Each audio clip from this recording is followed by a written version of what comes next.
It is an established fact that good nutrition is fundamental for a healthy and productive nation and its people. Despite this understanding, nutrition has been under-prioritized for a very long time. The COVID-19 crisis, which has started from early 2020, has made dent in health and nutritional outcomes that the India was aiming to achieve, unwinding the hard-earned developmental gains made over the past decades. The fear of COVID-19 infection, coupled with disruption in the health services and reduced purchasing power and supply chain disruption, has been impacting the overall nutrition aspects of children and women especially. We know that essential health services has been disrupted because of the closure of schools, village health and nutrition days and Anganwadis. There is decline in the overall uptake of services, especially the antenatal care services, institutional deliveries, weighing of children and the nutritional counseling to pregnant women and caregivers. NFHS 5 data, which is available for 22 states, very clearly shows that in spite of improvement in institutional deliveries, only 50% of newborn babies has been breastfed within the first 1 hour of birth. There are international guidelines, especially the baby-friendly initiatives, for which several of the health facilities and professionals being accredited to. There is a clear failure to enact this recommendation, which is considered to be the best practice.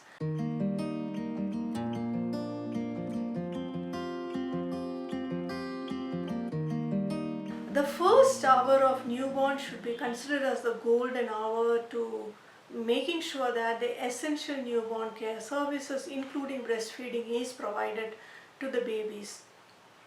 It is important to practice the inclusion of birth companion for the women in the labor room, so that it promote breastfeeding, as well as it is also to promote the zero separation policy, which mandate the baby to be put between the breasts immediately after the birth. Other thing which we need to look into is that separation of low birth weight babies and the preterm babies, because of the special care that they required into the newborn intensive care unit. While we focus on survival of these babies, it is also limiting the chances of breastfeeding.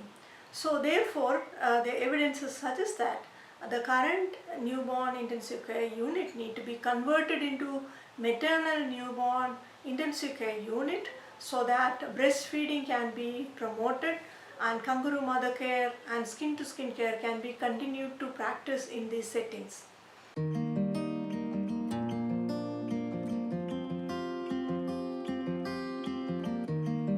Breastfeeding doesn't end in the labor room or in the health facility. It needs to be continued in the home, so that exclusive breastfeeding in the first 6 months can be practiced. This required an enabling environment and the support from the community and the family to encourage breastfeeding, which includes counseling and involvement of caregivers and fathers into the care of the babies, adequate maternity leaves, especially for the informal sector workers, and regulating the inappropriate marketing of breastfeeding formulas and the substitute industry are essential for promoting breastfeeding. What we need is the strengthening of system, which is essential for improving the overall health and nutrition services in the country.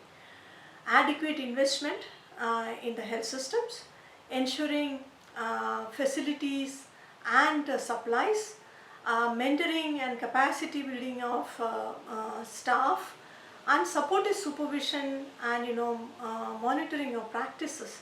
That is what we require to improve the overall services and the essential newborn care, including breastfeeding in our facilities. What we also know that several of the healthcare workers, when they have learned these skills, they are unable to practice it because there is no monitoring or they have not been adequately supported.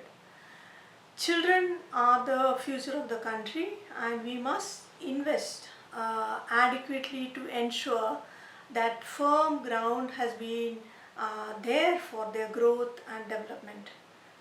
We know that nutrition is fundamental, and nutrition is the foundation, and nutrition cannot wait.